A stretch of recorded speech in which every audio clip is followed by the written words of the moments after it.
How did the colonists go from loyal British citizens in 1763 to American revolutionaries in 1776?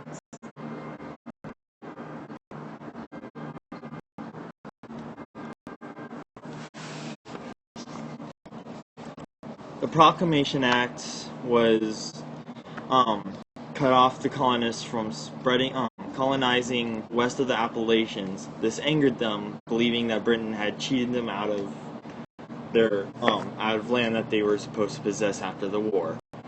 Later, the Sugar Act was put in place to tax sugar and various molasses products, which they felt even more cheated out of. Eventually, the Currency Act was put in place, which made it so they couldn't produce their own money, which cut into their profits even more. And when they started rebelling and doing stuff that Britain didn't like, Britain did the Quartering Act, which enabled their soldiers to occupy any house they decided and violated many of the colonists' rights, angering them even more.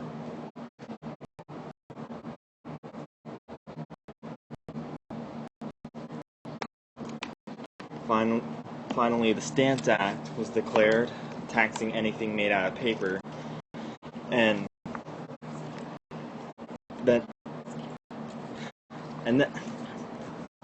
after the Stamp Act, the colonists finally decided to have their first Continental Congress, which decided what they would do after do with all these new taxes. Eventually, they petitioned, and the Declaration Act was made, canceling out the Stamp Act, but told that Britain could do whatever they wanted in laws towards the colonists. Another act that prevented the colonists to do what they wanted to do was the Township Act. British put this act on the colonists so they would stay in their control instead of doing what they felt like they needed or wanted to do.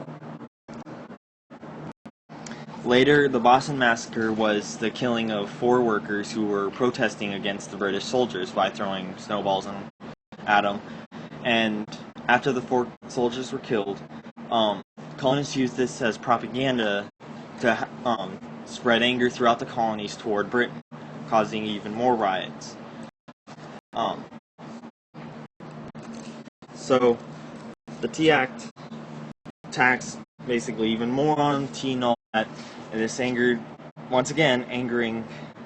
the colonists even more, resulting in the Boston Tea Party.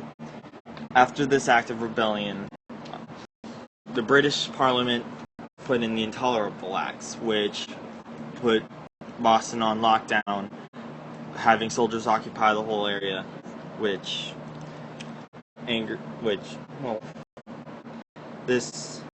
hoping that this would subdue all the colonists in that area.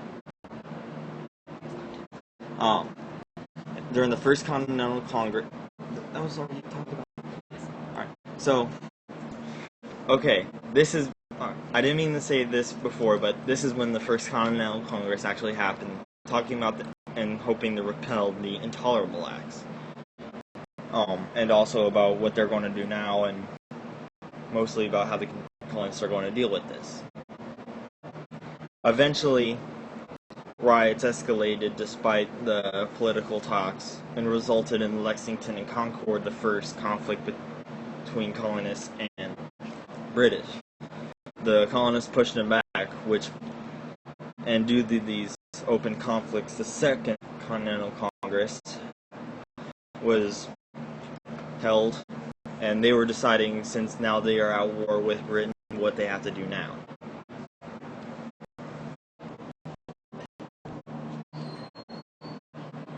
One of the colonists, Thomas Paine, created a document called Common Sense.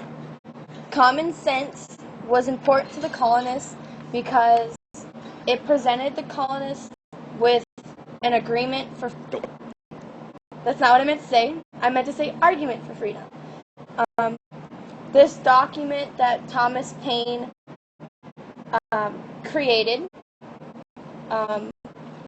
pretty much opened more doors for the colonists and made them want to fight more. They gave them the urge to fight more. On July 4th, 1775, the document written by Thomas Jefferson, the Declaration of Independence, was ratified by the Congress and sent to the British, officially telling them that they have split and want their own freedom. People who signed the document, members of the Congress, included Patrick Henry, Samuel Adams, John Adams, and Benjamin Franklin. The Declaration of Independence was the last step taken towards the transformation from British colonists to American revolutionaries.